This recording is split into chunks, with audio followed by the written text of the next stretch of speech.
O tema, como já foi dito, é o tema do santuário, mas eu só queria enfatizar, antes de entrarmos nos detalhes do tema, que quando nós falamos do santuário, nós não estamos falando apenas de um conjunto de conhecimentos teológicos, de um conjunto de informações intelectuais, mas estamos falando de Jesus Cristo. Porque o santuário só tem sentido e ele só existe em função daquele que habita no santuário, que é Jesus. Portanto, não existe doutrina talvez mais cristocêntrica, mais conectada com a pessoa de Cristo do que a doutrina do santuário. E esse é o enfoque que eu gostaria de dar ao tema à medida que nós refletirmos, à medida que estudarmos esse tema nesta manhã, nos momentos que se seguem. Eu quero começar fazendo um resumo, para benefício de todos, do santuário, como ele funcionava no Antigo Testamento. Porque quando nós falamos do santuário, a princípio não fica claro exatamente que aspecto, que ângulo, que dimensão do santuário nós estamos falando. E para que nós entendamos aquilo que na Igreja Adventista se costuma denominar a doutrina do santuário, nós precisamos começar no Antigo Testamento. Nós precisamos começar com o tabernáculo que Moisés construiu no deserto, a comando ou sob a ordem de Deus. Então, eu peço aqui aos técnicos aí que coloquem aí uma imagem do santuário apenas para nossa revisão e para benefício de todos. Aqueles que têm estudado a Bíblia há muitos anos já sabem isso, é um assunto comum, mas aqueles que começaram mais recentemente talvez necessitem de uma breve revisão para que a gente, a partir daqui, possamos construir o restante do tema. Quando o povo de Israel saiu do Egito e na sua caminhada para Canaã, Deus fez um concerto, fez um pacto ou uma aliança com eles, estabeleceu um relacionamento com eles, e como parte desta aliança, Deus disse para eles: construam um santuário para que eu possa morar no meio de vocês. Porque o relacionamento de Deus com o seu povo era tão profundo que ele queria agora morar no meio deles. Não era suficiente apenas uma habitação, uma dimensão espiritual no coração do povo, mas Deus queria colocar ali algo visível para que as pessoas pudessem contemplar ali no dia a dia e saber e ter a certeza e vivenciar, né, a presença de Deus no meio deles. Então, esta é basicamente a função maior do santuário. No momento em que Deus ordena a Moisés para que construa essa tenda, era uma espécie de tenda com 2 compartimentos, lugar santo, lugar santíssimo, e um pátio onde estava localizado o altar de sacrifícios. Basicamente, a função do santuário, além de ser a habitação de Deus, que era a sua função primária, era ilustrar o plano da salvação. Porque ali no santuário, no altar, diariamente, sacrifícios eram oferecidos para que o povo pudesse entender a gravidade do pecado e pudesse também valorizar o perdão de Deus. Então, para resumir e sintetizar de forma bem breve o que acontecia no santuário, diariamente, sacrifícios eram oferecidos no pátio do santuário, onde pecadores confessavam seus pecados, onde holocaustos eram oferecidos, mas em alguns desses sacrifícios, o sangue era levado para dentro do santuário, depois que o sacrifício era oferecido. Através desse simbolismo, Deus estava ensinando para o povo o seguinte: quando alguém pecava, essa pessoa levava o sacrifício, colocava a mão na cabeça do animal, imolava o animal. O sangue, então, agora era manejado, manipulado pelos sacerdotes que aplicavam no altar. Às vezes, o sacerdote comia um pedacinho da carne ali do sacrifício. Em outros casos, quando o sacrifício era pelo próprio sacerdote ou pelo povo em geral, então o sangue era levado para dentro do santuário. Mas seja como for, todo o pecado cometido era, de certa forma, transferido para o animal, que era o substituto do pecador, que morria no lugar do pecador.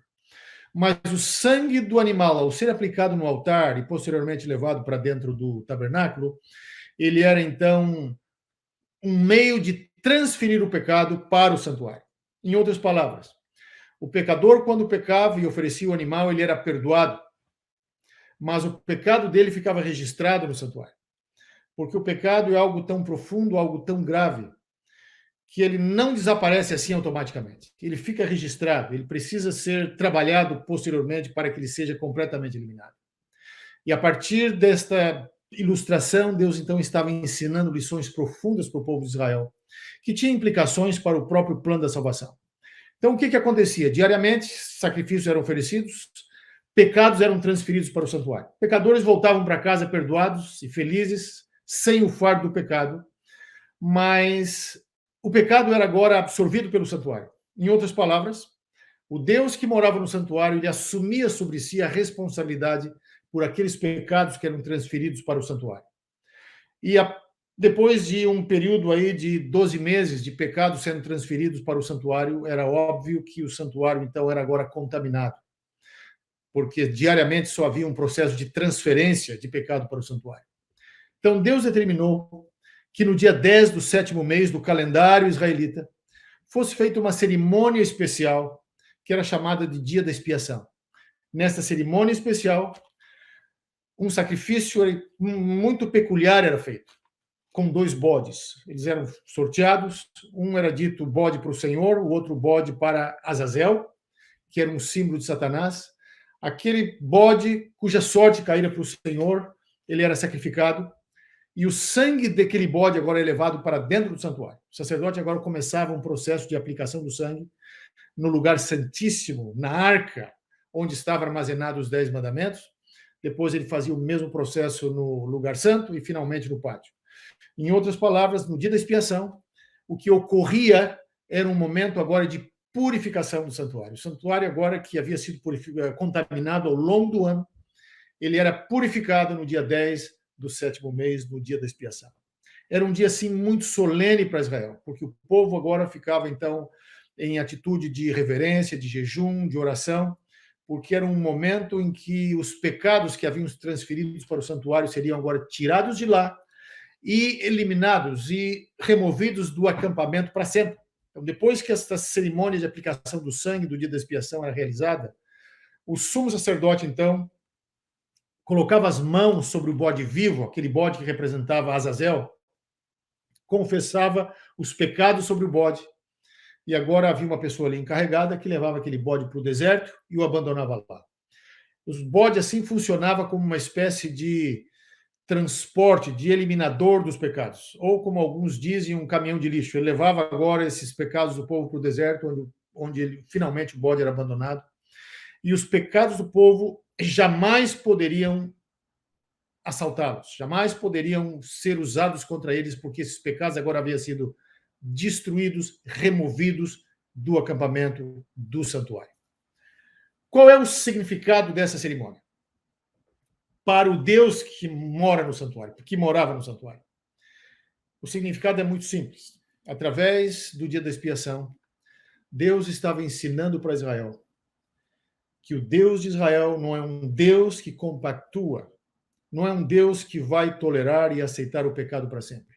É, de fato, um Deus que perdoa o pecador, um Deus que redime o pecador e tira do pecador o fardo do pecado. Mas esse Deus, em algum momento, ele vai destruir o próprio pecado e vai responsabilizar aquele que é a causa do pecado. No caso, representado ali no santuário pelo bode Azazel no dia da expiação. E vai eliminar a causa, o causador do pecado e o pecado para sempre. De tal forma que o pecado não mais poderá assaltar e atingir e danificar o povo de Deus. Esta lição profunda que o santuário ensinava para o povo de Israel, para o povo daquela época, para aqueles israelitas ali acampados no deserto, era algo significativo, porque eles tinham a certeza de que os pecados que eles cometiam eram não apenas perdoados por Deus, mas que eram finalmente apagados, eliminados e removidos para sempre. Através de tudo que Deus havia ordenado para Israel, Deus estava agora também ensinando uma lição para o seu povo em todos os tempos, em todas as épocas da história humana. Porque neste processo do santuário, de contaminação, de purificação, de perdão, de eliminação, de dia da expiação, Deus estava também ilustrando o plano da salvação. Como no contexto cósmico Deus lida com o pecado e como finalmente Deus vai implementar a restauração de todas as coisas quando o universo for restaurado e o pecado for eliminado. Então, basicamente, em poucas palavras, Este é o, digamos assim, o significado do santuário para o povo de Israel. Vamos ver agora as implicações daquilo que o povo de Israel experimentou, daquilo que o povo de Israel conhecia, né, para o plano da salvação. Para nós entendermos agora a relevância disso para nós, precisamos avançar alguns anos, alguns milhares de anos, talvez 2.000, quase 3.500 anos para frente, né? Nós saímos de 1.500 antes de Cristo, quando o santuário foi dado para Israel, 1450 por aí. Nós temos que avançar agora para 1844 depois de Cristo, para os pioneiros do movimento adventista, que através do estudo de Daniel 8:14 e com aquela profecia de tempo que diz ali, segundo a qual o santuário seria purificado depois de 2.300 anos ou 2.300 tardes e manhãs. Os nossos pioneiros estavam profundamente empolgados com aquela profecia, porque eles estudaram a profecia, fizeram os cálculos e, de repente, eles concluíram que a profecia se cumpriria de forma precisa no dia 22 de outubro de 1844. E aí houve um grande revamento, um grande movimento, uma grande expectativa, e eles criam que o santuário era a terra e que nesse dia, então, Jesus voltaria e a terra seria purificada. E eles aguardaram, e eles amanheceu o dia e eles esperaram, e para decepção deles, Jesus não veio. E eles tinham certeza de que o estudo que eles fizeram da Bíblia estava correto, do ponto de vista da cronologia profética. Mas como Jesus não veio, alguns se desanimaram, abandonaram, foram para outros movimentos, outros simplesmente deixaram de crer na Bíblia, na verdade, mas um grupo pequeno permaneceu fiel. E eles tinham a convicção de que a interpretação cronológica da profecia estava correta. E se alguma coisa estava errada, eles teriam que descobrir agora, na interpretação deles. E, finalmente, depois de alguns estudos, comparando, né, o plano da salvação, como delineado na Bíblia, no livro de Hebreus, em Levítico, eles entenderam que o santuário a ser purificado não era a terra. De fato, a Bíblia fala de um santuário no céu, do qual aquele santuário do deserto era apenas um modelo terrenal. Aí eles entenderam que no dia 22 de outubro, o que ocorrera, de fato, não foi a volta de Jesus à terra, como de fato não aconteceu, mas ocorreu uma mudança de ministério no céu. Ou seja, Jesus foi até a presença de Deus para realizar aquele evento que no santuário terrestre correspondia ao dia da expiação. E isto está muito bem explicado também no livro de Daniel. Basta voltar um capítulo. O capítulo 7 é um capítulo extremamente importante, a visão dos 4 animais, mas esta visão ela culmina no final do capítulo com uma imagem, com uma visão em que o profeta Daniel vê o Filho do Homem chegando ao ancião de dias, e agora livros são abertos, existe um julgamento no céu, e no final desse julgamento, então, o reino é entregue ao Filho do Homem e é entregue aos santos do Altíssimo. Os nossos pioneiros estudando a Bíblia, estudando Daniel 8, Daniel 7, depois eles foram para o livro de Hebreus, e o livro de Hebreus é muito claro quando diz que há um santuário no céu, do qual Cristo é o sacerdote.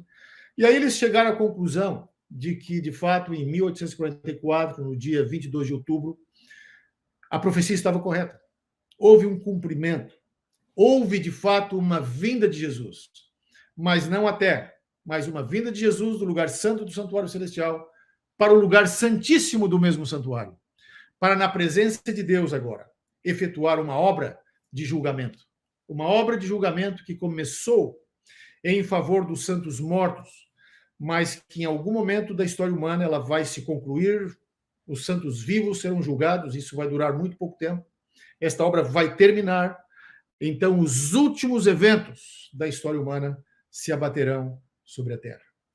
E em palavras bem breves, meus queridos amigos, meus queridos irmãos, nesses minutos que nós tivemos, nós conseguimos mais ou menos resumir o que é a doutrina do santuário, o que é a compreensão adventista do santuário, não apenas a compreensão adventista, mas o que é a compreensão bíblica do santuário. Eu quero agora, nos momentos que faltam, refletir com vocês sobre o significado deste ministério de Cristo no santuário celestial. Por que a doutrina do santuário ela é tão importante para nós? Por que ela nos aproxima de Cristo de uma forma tão profunda? E que aqueles que não conhecem essa doutrina não têm noção daquilo que estão perdendo. Então, deixe-me explicar algumas coisas. O que a doutrina do santuário tem de relevante para nós? Eu comecei falando de que a doutrina do santuário ela é importante porque o centro dessa doutrina é Jesus Cristo. Sem Jesus, o santuário não faz nenhum significado. Sem a presença de Deus no tabernáculo do deserto, que Moisés mandou Israel construir, aquele santuário seria apenas uma tenda vazia. O que dá significado ao santuário é a presença de Cristo e aquilo que Cristo está fazendo dentro desse santuário. O que Cristo está fazendo no santuário? Em primeiro lugar, a doutrina do santuário nos mostra que Cristo não nos abandonou.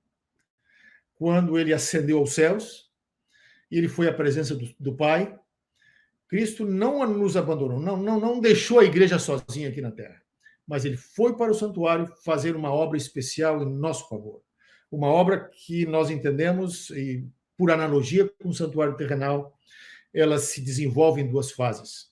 Então, na primeira fase, Cristo estava lá intercedendo por nós, aplicando os méritos de seu sacrifício em nossa vida,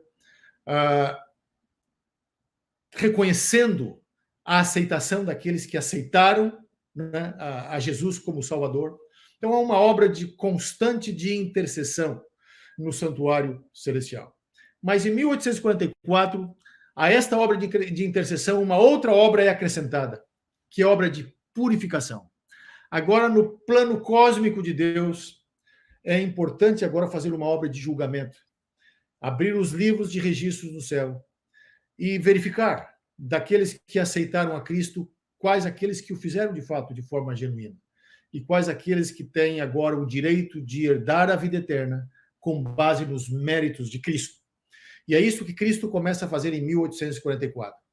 E aqui nós temos que entender, meus queridos irmãos, que esta obra de julgamento no céu que Cristo está fazendo, não é porque Deus precise agora de tempo para resolver o problema do pecado.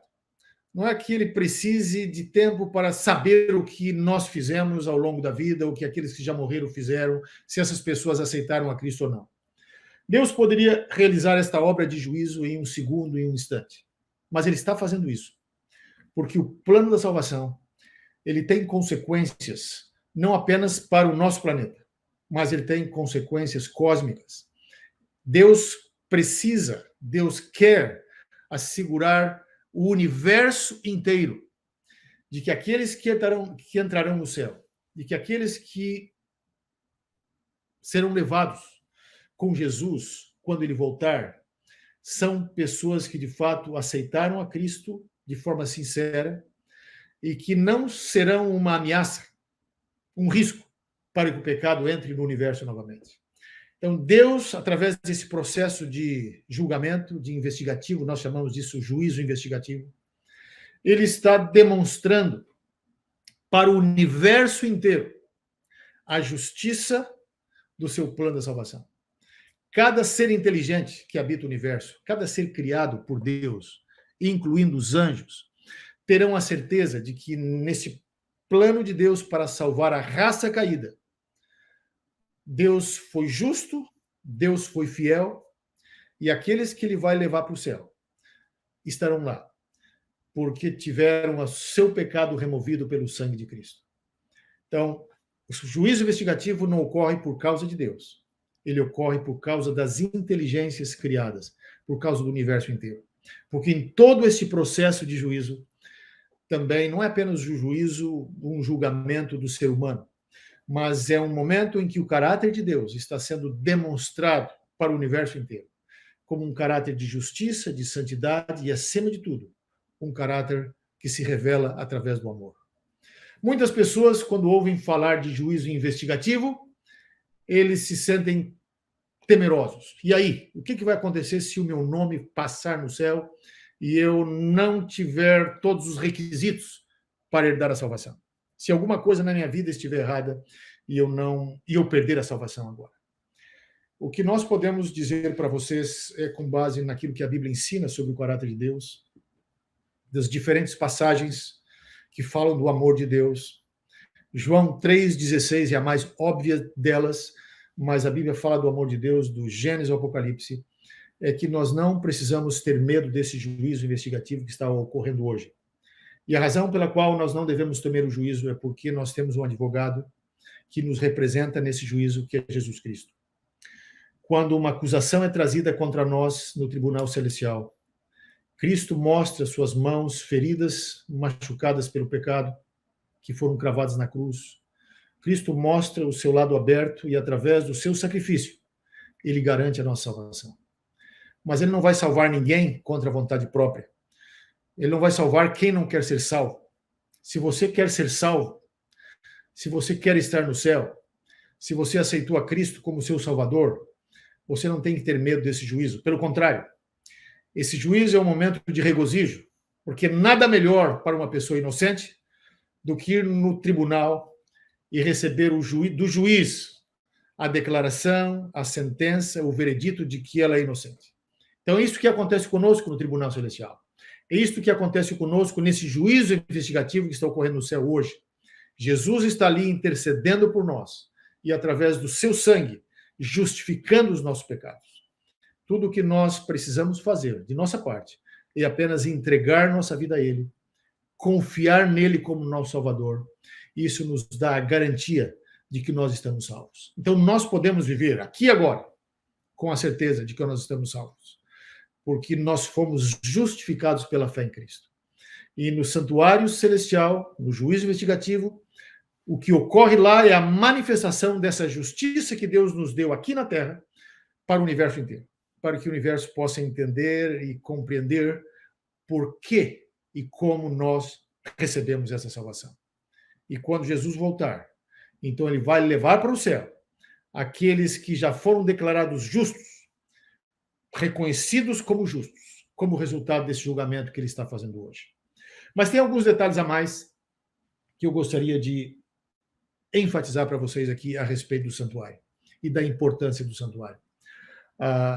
E dois deles são extremamente importantes. Um deles é a grande verdade de que um dia o pecado terá fim. Esse juízo investigativo, essa obra de Cristo no santuário, todo o plano cósmico de salvação, de salvar a humanidade, de demonstrar isso para o universo inteiro através do santuário, nos dá a certeza de que o pecado não vai reinar neste mundo para sempre. Que em algum momento Deus vai eliminar o pecado e nós estaremos livres do pecado para sempre com Deus. Não apenas livres digamos assim, do fardo do pecado, mas um dia nós estaremos livres das consequências do pecado. Porque hoje nós podemos estar livres, e nós estamos livres do fardo do pecado. No momento em que nós estamos perdoados, nós estamos em Cristo, não temos nada a temer. Mas devido ao contexto em que vivemos, num mundo de pecado, num contexto em que o grande conflito ainda se desdobra e se desenrola, nós, embora estejamos salvos, embora estejamos em Cristo, nós ainda sofremos as consequências do pecado. Não apenas de nossos pecados pessoais, mas pecados de outros também. Por isso muitas pessoas morrem, acidentes, doenças, tudo isso são consequências do pecado. Mas essas coisas não têm poder para tirar de nós a salvação. A grande verdade do santuário, através do dia da expiação, através da eliminação do pecado, é que finalmente as consequências do pecado, o causador do pecado vai ser eliminado. E nós sabemos isso através do livro de Apocalipse. O milênio vai ocorrer, esse não é o tema de agora, mas eu estou apenas mencionando isso porque é o desdobramento natural da doutrina do santuário. Depois de 1000 anos, então, Satanás será destruído, os pecadores que se apegaram a ele será destruído, e o mundo, então, será completamente restaurado para ser a habitação final, perfeita e pura dos filhos de Deus. Então, o santuário, em última instância, aponta para essa realidade de um mundo purificado, de um mundo em que o pecado não mais existirá, em que haverá apenas felicidade, haverá vida e haverá comunhão com Deus para sempre. Mas a culminação da doutrina do santuário, ela ocorre em Apocalipse, capítulos 21 e 22. Naquela visão em que João vê a Nova Jerusalém, A Nova Jerusalém é descrita como a morada de Deus, construída para a igreja. Toda a imagem, toda a simbologia da Nova Jerusalém aponta para uma cidade que foi construída e preparada por Deus para a sua igreja. E essa cidade, no livro de Apocalipse, capítulo 21, ela é chamada de santuário, de tabernáculo de Deus com os homens. O lugar onde nós vamos morar com Deus e viver com Ele para sempre, onde estará a árvore da vida, onde portas se abrirão para que nós entremos, mas cujas portas jamais se fecharão, como se fecharam lá no Jardim do Éden para Adão e Eva. Uma cidade que o Apocalipse diz na qual jamais entrará a maldição, como a maldição entrou no Jardim do Éden. Tem uma cidade que, de certa forma, vai replicar o Éden, mas que, ao mesmo tempo, não terá as debilidades e as fragilidades que ocorreram no Jardim do Éden. Mais do que isso, é a cidade no centro da qual estará o trono de Deus e o trono do Cordeiro. De fato, a palavra Cordeiro é um título que é usado para Cristo no Apocalipse mais de 20 vezes. Todas as vezes que o Apocalipse fala do Cordeiro, o Apocalipse está se referindo ao Cordeiro que foi sacrificado por nós na cruz, a Jesus Cristo. Tipificado na Páscoa, tipificado no sacrifício do santuário, e que finalmente foi oferecido no Calvário para nos dar a salvação eterna, e cujo sangue é hoje apresentado diante de Deus como prova do nosso perdão e da nossa salvação. Meus queridos irmãos, amigos que estão conosco nesta manhã, o santuário é a verdade de que um dia nós viveremos para sempre com Deus. O santuário é a verdade de que um dia o mal será eliminado. O santuário é a verdade de que um dia doenças não mais existirão. O santuário é a verdade de que um dia nós vamos desfrutar da vida eterna, morando com Deus. Naquele santuário que será a culminação final de toda a verdade do santuário que nós vimos através das Escrituras. Ou seja, o povo de Deus agora morando com o Cordeiro na Nova Jerusalém. No centro estará o trono de Deus do Cordeiro. Ali estará a árvore da vida. É esta a conclusão, esta é a culminação, meus queridos irmãos, amigos, da doutrina do santuário. Uma vida de felicidade, de paz e harmonia. Uma vida eterna para sempre com Deus. Quando pecado e pecadores não mais existirão. E o universo inteiro vai agora estar pulsando sob o ritmo do amor de Deus. Que Deus possa abençoar vocês.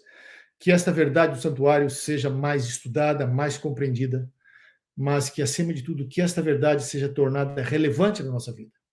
Porque aquilo que nós estamos vivendo aqui neste mundo, as dificuldades, os desafios, as tragédias que muitas vezes temos que enfrentar, não são nada comparados com aquilo que Deus tem para nós, na nova terra, na Nova Jerusalém, quando o tabernáculo de Deus se estabelecer neste mundo e quando nós vivermos para sempre com Deus e com Cristo na Nova Jerusalém. Que Deus abençoe vocês e que esta esperança, que esta motivação possa ser a energia que vai animar e vai impulsionar a vida de vocês. Que Deus abençoe a todos. É o meu desejo, é a minha oração. Amém.